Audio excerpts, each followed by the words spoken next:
So, hello. This is like the weirdest way of ever doing something like this because I'm sat in a room in London, and my friend Andy, who I'm going to introduce you to in a minute, is sat in a room in Bolton.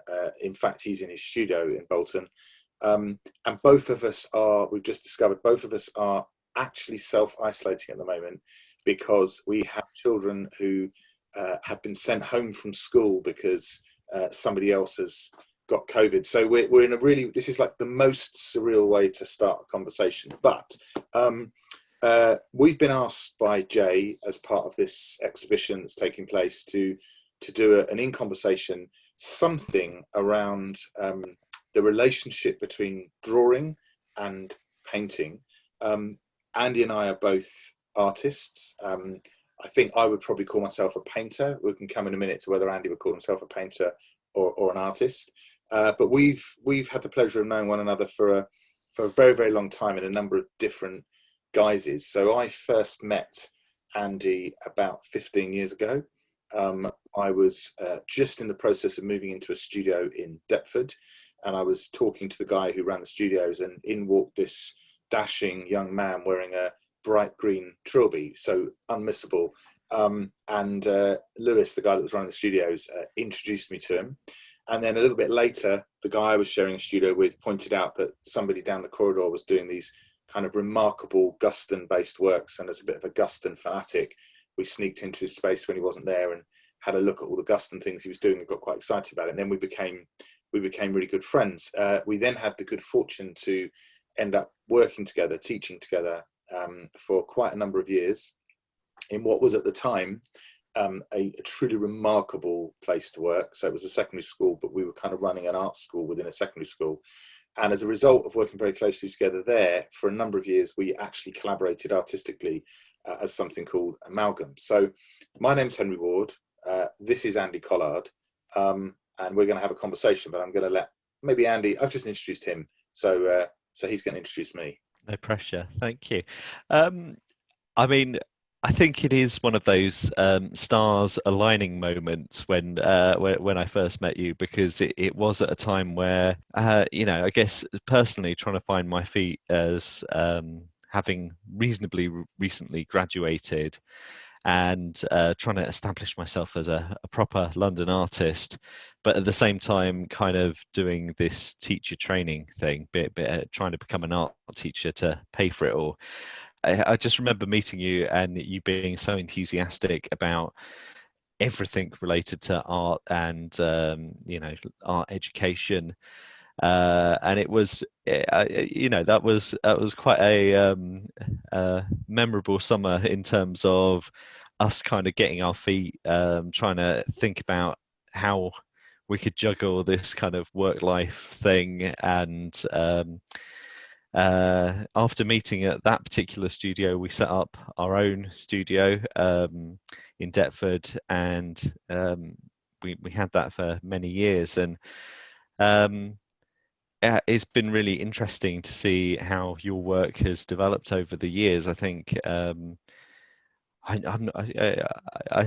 think your description as you as a painter is an interesting one, but you've had quite an interesting route into into and out of painting. I think one of the things that I find quite exciting about the way that you work is you sort of get super engaged and involved in particular areas. So I think just before I met you, like a few years before, you'd been making work where quite heavily appropriation into influenced of like copying sort of Disney backgrounds and things. But then you went into this body of work where quite heavily figurative portraits of people.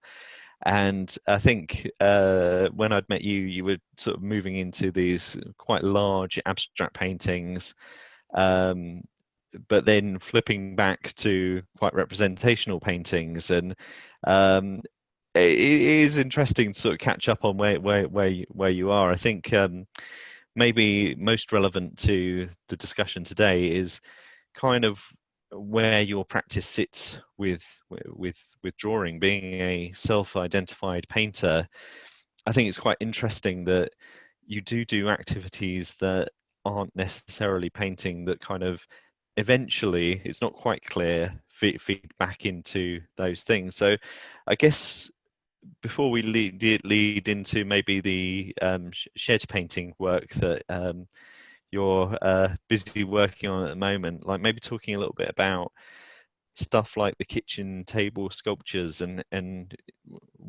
what are the connections between those and the work that you're doing at the moment, and I guess how you kind of divide between um, different modes of working. So, you know, be it a kitchen table, your shed, or your studio, how those things interconnect.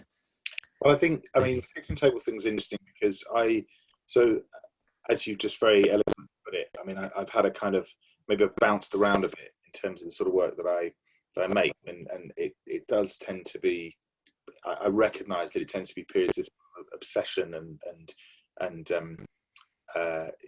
real immersion in a particular thing before maybe then leaving that and being immersed in something else. But I think for probably about the last 6 years, I think there's been a lot more consistency in terms of how I'm approaching things from the perspective of making paintings, and they've become progressively more abstract. But I want the things I make to have a kind of grounding in the world. So I do a lot of drawing. I draw all the time, and I keep sketchbooks, and a lot of the drawings that I make are observational drawings. They're drawings of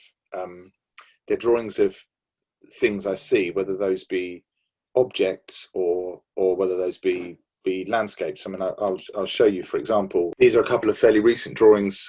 We sort of escaped the kind of COVID situation and spent a bit of time on the Pembrokeshire coast, and I made a lot of drawings while I was there, and I got very excited by the sorts of forms and shapes that I was seeing in these drawings.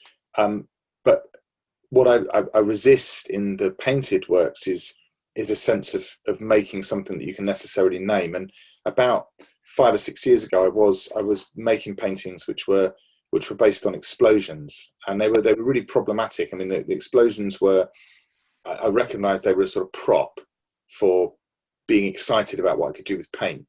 And an explosion, you know, look at a photograph of an explosion, and it's fantastic sort of structure that is really exciting to riff off with paint.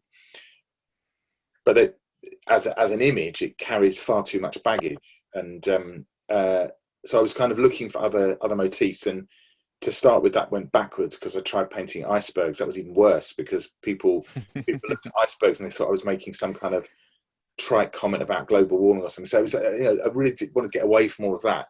So in the kind of spirit of looking for some sort of, I suppose, prop that I could use as a starting point to make an abstract painting, I went for a walk, and I picked up lots of stuff that I found on the floor. And I came back, and that evening I sat at my kitchen table after everybody else had gone to bed, and I started playing with these bits and pieces of stuff that I'd found, and, you know, kind of hairbands and bits of broken plastic and you know, just the kind of stuff you find in the gutter. And it was a really interesting moment because it was quite instantaneous. Actually, it was very quick to go from this pile of crap really on a table to suddenly finding ways of fitting things together and you know, wedging things into one another, propping things up, wrapping things around, and suddenly there was this object. And what was interesting about it was that I hadn't really thought about it too much. I was just responding to what the materials allowed me to do, and it wasn't illustrative of anything. It was itself, and that felt really important. And so my plan was, great, I made a few of these. The first time I did it, I sat down, I made half a dozen maybe, and I thought, great, I've got these little props now that I can use as a model for a painting. So the next day, I went into the studio and I set them up, and I tried painting them, and was an absolute disaster. The paintings were so awful. They were so kind of tight and weird, and they looked really contrived and really awkward, and I struggled with them. And in the end, I just scraped them all off and destroyed them, and they were just horrible. But I got something about making the objects had really sort of triggered something, and I just started to collect things all the time. So every time I went out, I would just start looking for stuff. And what was interesting about that was that I think it's a bit like, you know, that weird phenomenon when you read a word that you don't understand, and so you look it up, and then from then on, that word seems to appear in almost everything you read, and you think, well, for, you know, in my case, nearly 50 years, I didn't think that word existed, and so, and it's that sort of, you know, the way your brain works when you spot something different, and looking at the world from the perspective of glancing at my feet all the time to pick things up was just brilliant, because it became like this constant treasure trove. Every time I left the house, I was finding bits and pieces, and then I'd spend, you know, sitting at my kitchen table, and that quickly became quite important, that it was this particular place, and I'd make these objects. But what the objects started to do was change the way that I was making paintings and drawings formally. So this way of working, you know, wrapping something around something, or wedging something in something, or balancing it, or propping it, or leaning it, or piling it up, the way I started to paint and to draw also felt like it was doing that. So actually, with the brush or the pen or whatever I'm using, I'm wrapping something around something else, or I'm wedging something, and I'm squashing. So the sort of formal relationship between making those objects and then making paintings and drawings shifted. So the relationship between the work made on the kitchen table and the work that's made in the shed or the studio, or even in the sketchbook, is a really formal relationship, but it's a formal relationship born out of an approach, a kind of physical approach. Maybe it's even a performative approach, actually. It's the way in which something is fashioned, not a conceptual or an image-based link.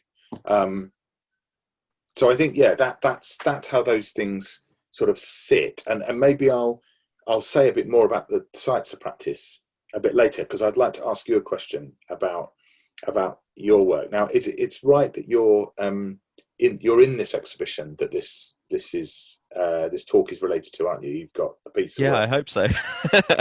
And I delivered the work.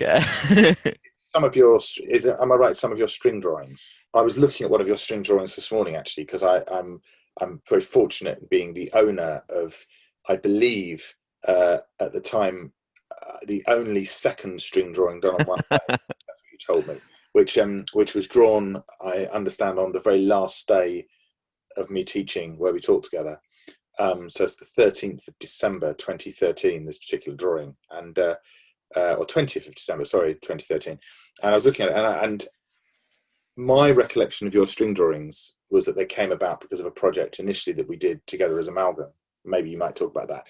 But I was fortunate enough to curate an exhibition at the beginning of last year that included your string drawings, it was a real pleasure to do, and I think they're quite remarkable, a remarkable sort of body of work. So, well, there's loads of things that I'd like to ask you about what you've just spoken about before, but yeah, the conception of this project was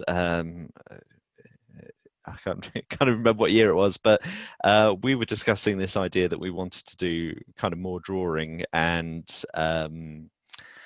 you know, we sort of I guess kind of came up with the format of what it would be. So I don't think we really set that many rules. It was an A5 piece of paper that was date stamped, and it was just something that we would do every day. It is a bit of a challenge. It's kind of fits into that kind of New Year's resolution thing, where it feels like a great idea for the first couple of days, and then you know, you start having those internal conflicts with yourself. But I was finding it extremely difficult to sit there and make a drawing. I think I decided that I wanted to make an observational drawing every day. And then I think after a sort of month, 6 weeks, it became obvious that the thing that I was gravitating towards was this ball of string. And that actually, taking that out of the equation and was really helpful. And I suppose one of the things that we share is that we are quite restless about the way that we want to make stuff. So I really kind of, I have that urge not to repeat myself and try not to be too contrived. So I guess I love the fact that you've just said you have a urge not to repeat yourself, and yet you did draw a ball of string every day. 3.5 years. It's like the kind of the biggest sort of contradictory statement you've ever made. Yeah, and it is definitely something that I'm sort of wrestling with in terms of my broader practice. Is this kind of that kind of contradiction? Um, I do find like the idea of making series, for instance, a bit of a kind of thorny issue. My, I suppose my sort of personal guiding light is the story about Robert Rauschenberg when he went to his studio. If he walked through the door knowing what he was going to make, he went for another walk to come back. And I think that is absolutely something that I aspire to. And I think like you were saying about painting from your sculptures, like the idea of executing something that is really contrived, it has a time and a place, but it's kind of isolating the possibilities. And although over the course of this, whatever it was, 1,500 drawings, um, that is a contrived conceit, like make a drawing of a ball of string every day for whatever it was, 4 years. I think the flip side of that is each drawing is different, and the approach to making those drawings is different. And I suppose what this particular piece is talking about is actually trying to sort of come to terms with. It's almost like the perfect art project. It just makes itself. I could have carried that on for 4 years by itself, and I have actually made probably, I don't know, an additional few hundred more drawings, but it's trying to find the place for them. So this. Can I ask you? I mean, what I think is really there's something really exciting about. Well, there's two things that are kind of spinning around in my head as you're saying that. One is the word routine. So you say there about this idea of this daily drawing, and then once you fixated on it being this ball of string, there's something about routine in that. There's something about the discipline of that, and it feels like there's something enormously liberating about actually having this restriction and saying to yourself, well, it's a new day, and so I need to draw my ball of string. And then within that, you're trying all these different ways of drawing it, all these different approaches, all these different, kind of limitless in a sense interpretations of what drawing a ball of string each day means, except that it's always the ball of string, it's always within this whatever drawing means, and it's the same size. And I think there's something about this idea of routine and discipline, and there's definitely something about this idea of restriction. And I think it's something about, I mean, to a certain extent, I think there's a huge similarity between what you're doing with this and say what I'm doing with the works that I've been making in the shed, in that, there are two sizes of those works. They're all made in acrylic. They're made in portrait format, and they're made in a space that is so small and so packed full of crap that I can't step back from or think about or be comfortable in. And all those kind of weird restrictions, actually, I feel like they're leading to this wonderfully kind of what feels at the moment endless sort of exploration within the confines of that, which feels so different to going into the studio and making a painting that could be enormous or tiny. And this feels, I looking at these, I mean, you've called this retrospective string drawing, so I want to understand a little bit more about what that means in a minute, because having spent time when I curated the exhibition living with all of the drawings that you made in the initial iteration of this series and seeing all the enlargements, this feels like it's doing something really exciting and riffing off that. And I'm so drawn to what's happening in some of these things from a sort of formal perspective. It's really exciting, and I think formally there are some things that feel hugely similar and relevant to the things I'm concerned with myself, but then there's this whole other story going on in here. So how do these relate to the first series? Well, so I suppose in some ways that they're an attempt to sort of kind of break out of the rules. So these are quite anonymous drawings. They don't have the date stamp on them from the previous one. The way that this was produced is, so it's a grid of 8 A3 sheets of paper. So you can sort of see that there are certain sort of marks and shapes which are repeated. So I'm looking at that sort of top left-hand corner. Those two panels are um, risograph prints of the same four drawings, but reproduced twice. Um, so I suppose it's kind of um, it's playing with those. It's trying to sort of um, improvise with.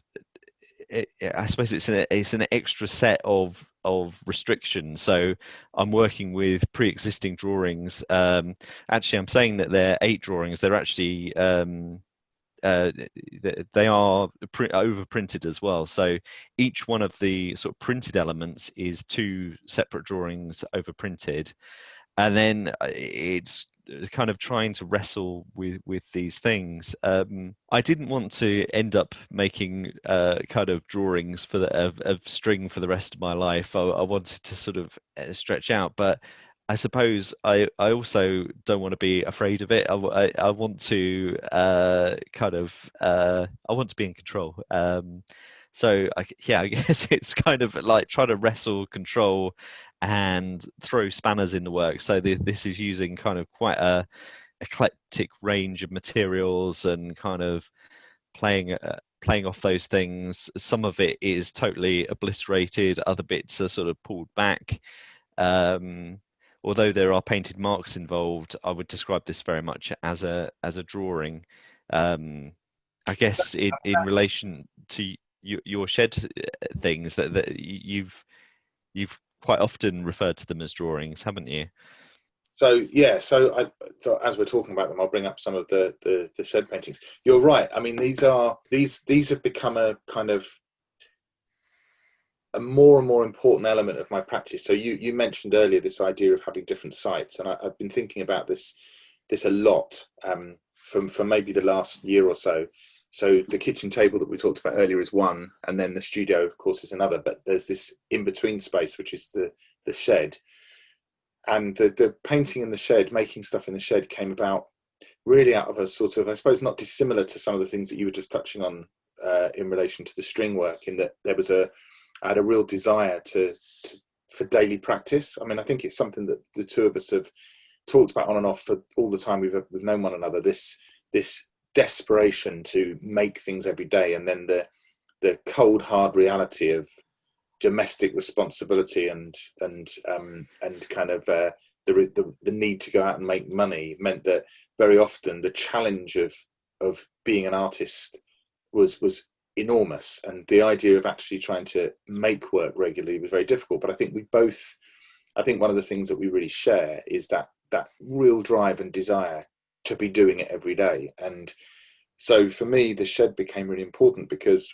it's a few steps from my back door, so it's there, so I can walk in and I can make something, and I can leave it and go back in and have a cup of tea or do something else. And so starting to make stuff in the shed became quite important. And then, of course, in the current circumstances that we find ourselves in, it's become even more important because, you know, here I am, as you are, back in a sort of, we're isolating, I can't necessarily go anywhere else.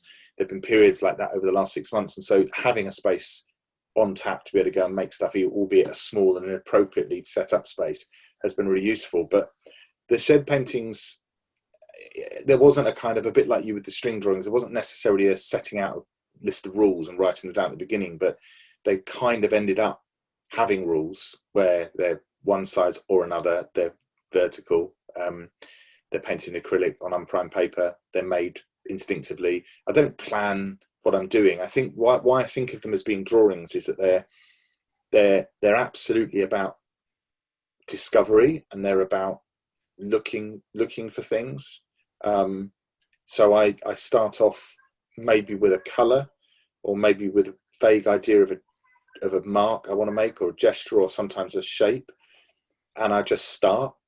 And even when I start, I know that the odds are pretty high that whatever I start with isn't going to hang around for very long, and that's okay. And I'll have lots of them on the go at the same time.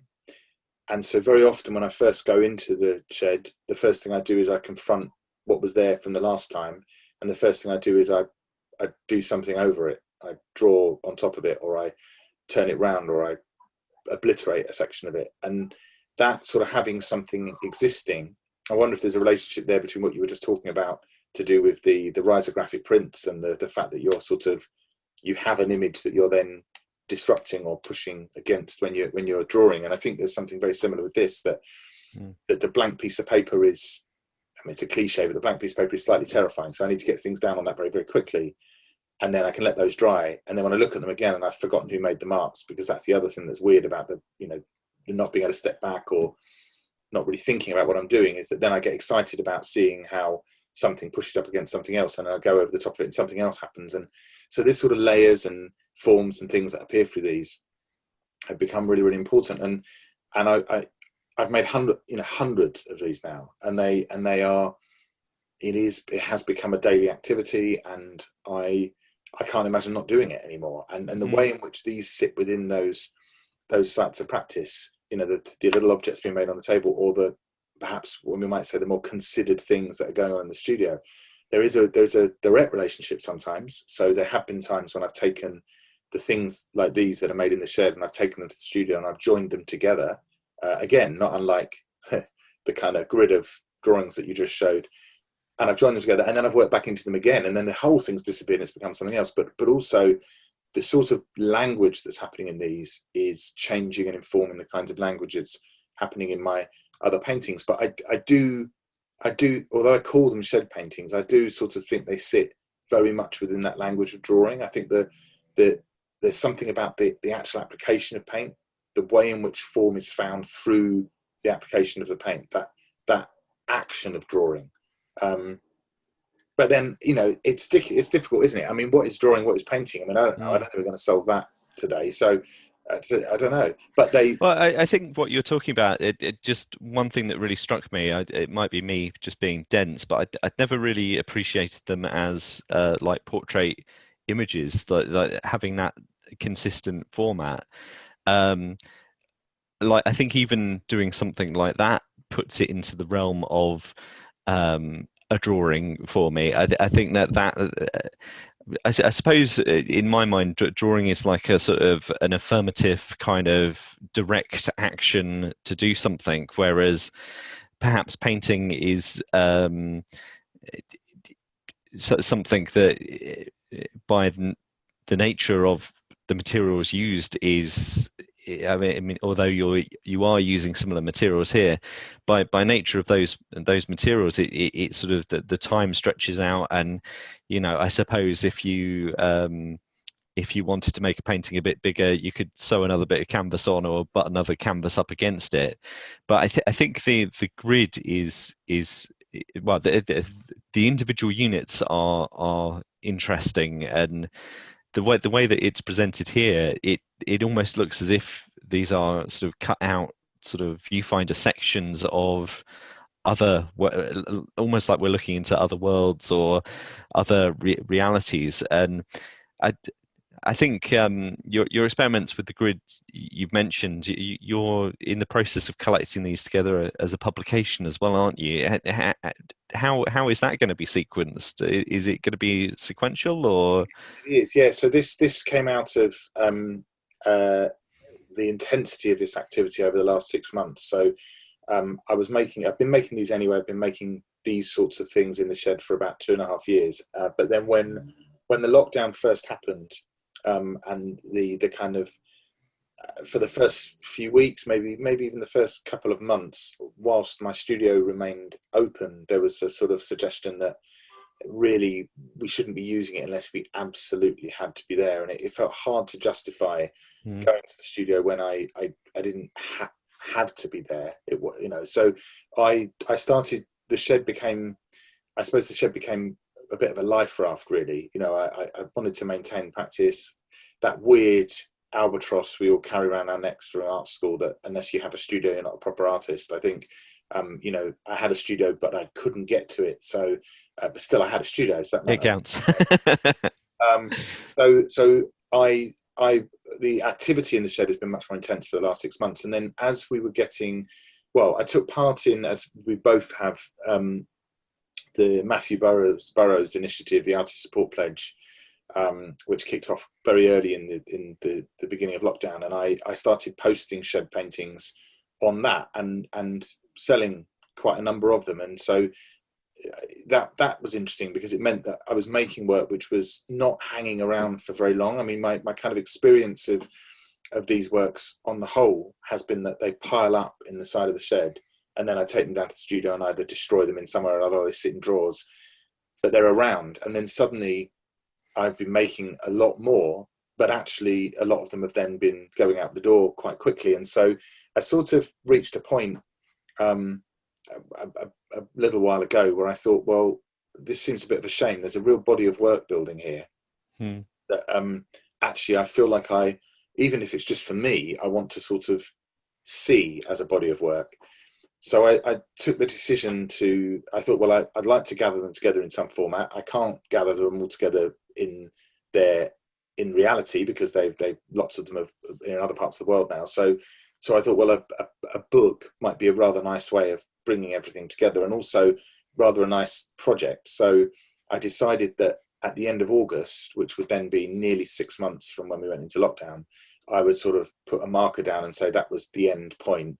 And I'd launch a publication project on Kickstarter, which fingers crossed will happen.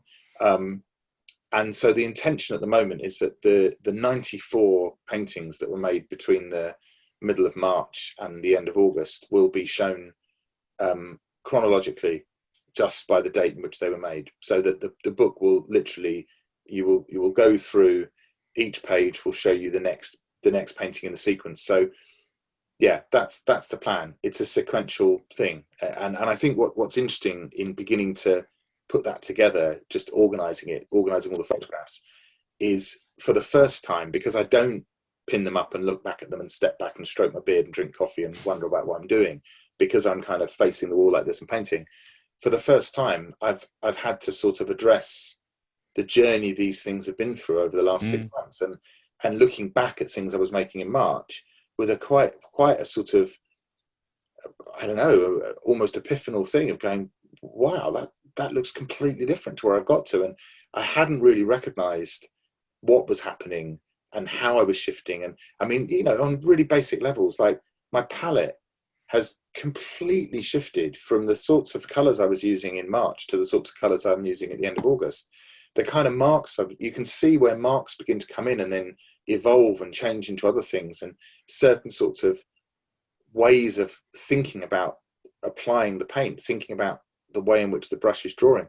And then what's really interesting is looking in parallel to the things that I've then gone on to start making in the studio again, because I've started going back to the studio, and seeing the impact it's evidently having on the paintings themselves in there. So there's a real, I feel like it's nice to sort of capture that in some way. One of the things I've noticed you doing, apart from the string drawings, is, and I know that you know, there's sort of projects you're working on, this residency project with, is that Manchester University? I always get it wrong. I think so. So One of the Manchester universities. Work is to do with that, but is what I would sort of term this really expanded interpretation of drawing. So I've seen you posting animations, and I've seen you posting images of machines that seem to be kind of doing drawings for you. And I know, I mean, one of the things that why maybe I was perhaps a bit cheeky at the beginning when I said I think I'd describe myself as a painter, but I'm not sure you would, is because you've always had this kind of insane creative brain that sort of mines so many different areas of practice and different ideas, and you know, you make a lot of paintings and you make a lot of drawings, but it looks like you're also making machines that make paintings, or animating using a computer. I don't know. You know, tell me a bit about some of this stuff. Not wanting to go on about Rauschenberg all the time, but like he is my kind of one of my. Well, I suppose most of the artists that I like have this kind of restlessness about what they do and for how long, and kind of using the world around them in novel ways. So someone like Rauschenberg, or even someone like Hockney, like, Hockney changes on an annual basis, and it isn't afraid to kind of utilize the technology around him, like technology in the broadest sense of the word, like tools used to make marks and things like that. So yeah, this hopefully this can animate. Is that working? Yeah, yeah, yeah. So like yeah, trying to figure out how to I guess not wanting to pigeonhole like there is a constant push and pull with my practice with I really don't want to be pigeonholed, so I try to do Don't want to be called a painter. No.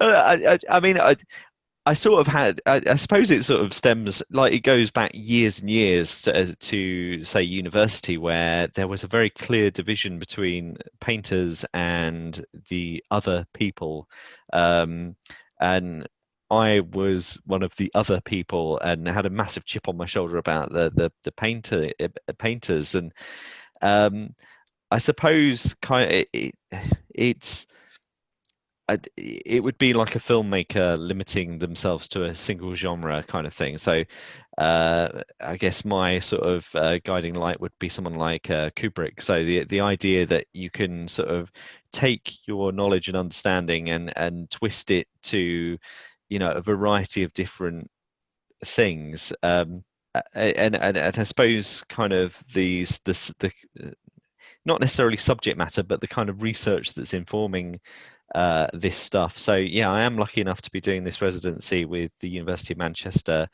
and it relates to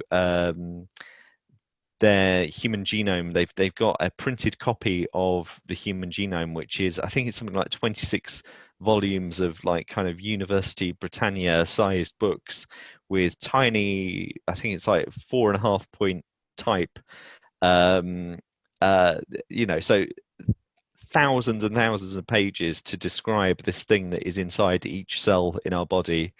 And it just, even when you start thinking about stuff like that, the idea that each cell in your body has DNA in it, and if you stretch that DNA out, that's 2 meters worth of DNA, and if you stretch that out, you can reach to somewhere like Jupiter or something. Like, I'm not a scientist, but like that's those sort of ideas and thought technology gets my brain going. So um, trying to trying to sort of relate this to what I'm talking about. I've already said that I aspire for a lot of the things to be kind of improvised and experimental and not having a set plan. But by nature of kind of saying that's the aspiration, I've also got to go in the other direction. I've got to be like Mr. Contrived and try and figure out stuff. So um, in coding, there's this thing called decomposition, where you have to basically lay out a list of things that are going to happen.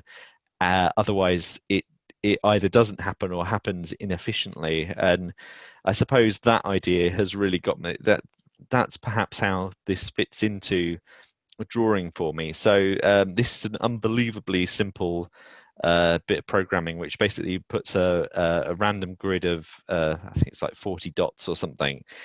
But I figured out a process of taking images of that random collection of things related to the research that I've been doing about DNA, and then feeding this sort of digital file into the risograph printer, and then scanning the analog output and then redigitizing it. And the reason why this one looks so strange is because the ink, if you haven't used it for a long time, kind of sticks to the drum, so you get this really kind of messy thing. Which again, it although it this started out as a very clean piece of kind of code that I've made, the outcome has gone through an incredibly messy process to get there.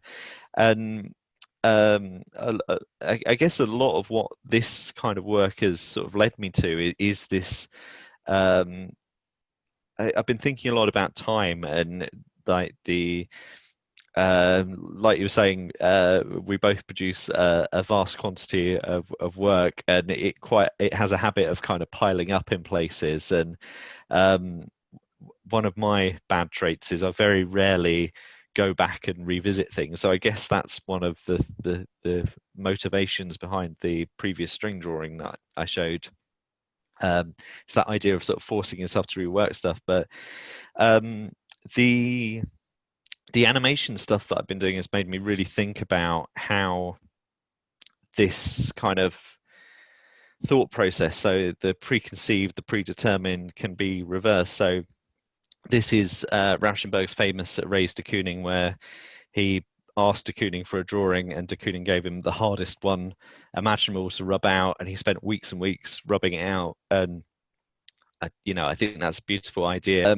Leading into something like Solar Wit, who is definitely a guiding light. Whenever you pick up anything to do with computers and art, he comes up in terms of how remarkable his work was. In terms of it looks human, but it was actually done with this really sort of specific series of steps. And there's a really good film on Netflix about the wall drawings. Not Netflix, Amazon Prime. Sorry, this is a terrible image, but I thought this was really interesting. Um, the way, like, he's drawing, the wall drawings are based on his instructions that are interpreted by people. But to get to that stage, he had to kind of make his own working drawings, and I've never really seen them before, but they are like, he is constantly unpicking and replaying the process and kind of figuring out, these are like his very later works, where the actual final piece is just this collection of scribbles that make these forms.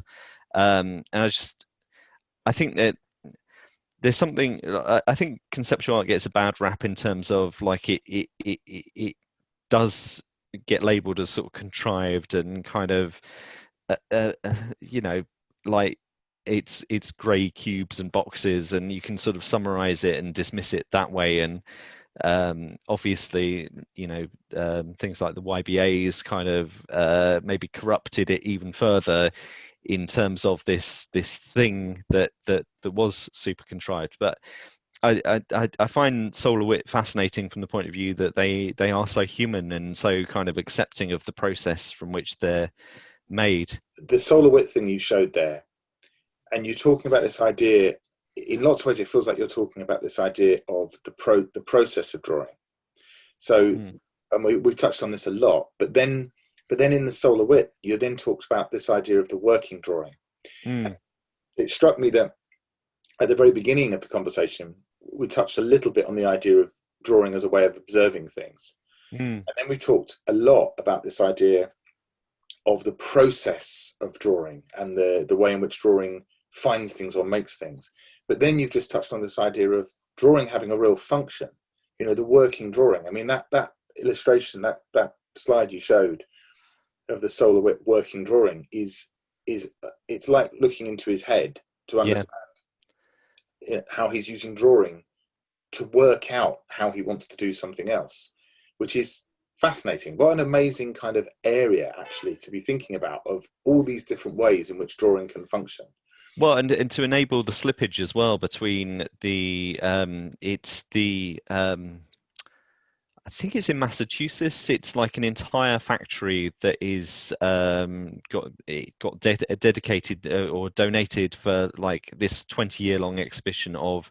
It's got something like 100 of the wall drawings in it, and the documentary essentially explains the process by which the people are going through to make those drawings happen. And so they're reading from the instructions, and they've got lots of his assistants to support, because by this time, unfortunately, he had died. But they had his plans for the space to show this retrospective of all the wall drawings. But I think the thing that is remarkable about his work is that it allowed sort of slippage. So there are instructions, but there is room for interpretation. And I think what grabs me about that kind of working drawing, and there's a few bits in the documentary where they go through his studio, is that he had a really rigorous studio practice. Like you know, there are piles of these drawings to the drawing, the sort of machine to make the machine. And I think that's a really kind of seductive idea. And um, yeah, like you're right, the fact that this one thing that we think that we can summarize really succinctly is so broad. Like even in one artist, there's that full spectrum. But it's what I find really fascinating about it is going back to some of those things we touched on about. I mean, okay, here we are back with these images of these shed works that they're paintings, but I sort of think of them as drawings. And it's that, you know, what makes these drawings is exactly what we're just talking about there. It's in a sense, it's that breadth of the way in which drawing can be interpreted that I don't feel other areas maybe can be in quite the same way. It has a very particular sort of space in which it operates like that. I mean, I think I was going to similarly talk about a couple of people I find very inspiring for these reasons, and I think I certainly want to talk about Roy Oxlade. And I think for me, I mean, he wrote probably more about drawing than he did about anything else, and he was a great writer as well as a great artist. And I think what I love about looking at a Roy Oxlade painting is that sense of how things have been drawn and how things have been discovered or found or worked out. You know, something like this painting for me feels a bit like that solar working drawing that you just showed. There's a similar sort of sense of him working something out with the way in which he's drawn these marks. And I've looked at this particular piece a lot, and it's endlessly fascinating because of the way in which it sort of messes with what you think you're looking at. And I really like the idea that if you look at it before you look at the title, it feels like a very abstract, expressive picture. And then you look at the title and you're given a very sort of straightforward description. So you look back at the painting, and then those forms which up until now, I don't know, they look like floating accordions or something, suddenly are fires, little electric fires. And Yeah, I was thinking wheelie bin, but yeah, like exactly. I think perhaps people of our age would maybe more readily identify these, and you know, it's bringing back Yeah. childhood memories of Well, sitting in a freezing house, it is. warming your hand against a dangerous-looking electric element. But Also, I would imagine our children would really struggle to interpret what these are. the other thing, of course, that it brings to mind straight away is the chilly life room. And so Yeah, that yeah. smudgy, grey, weird form in the top left, which is in fact an inverted nude, once Mm, you start realizing, of course, becomes a figure trying to be warmed by these three fires. And then what felt like a horizon, almost Guston-like horizon and space, suddenly has become a topographic view of a space in which somebody is lying down between these three fires. And I just love the way that all of that can start to happen. And yet at the same time, we're looking at very, very expressive marks, painterly marks that are doing something very formal. The way in which those scary looking heating elements within those fires are just single smears of orange mm, paint. So I think for me, why I'm continually fascinated by somebody like Oxlade is that push and pull between a mark's ability to both describe something and be itself, and this idea yeah.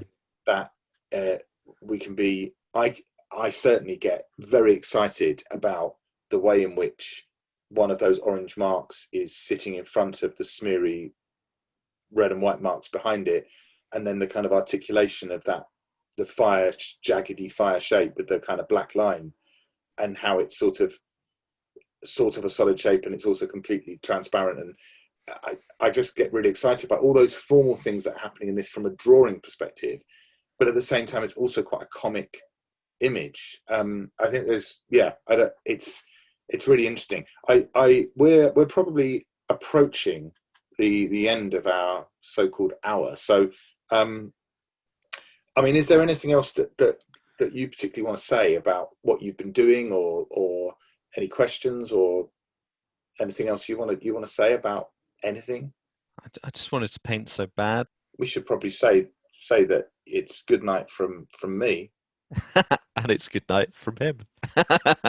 Thank you very much. Right, I'm gonna stop the recording there.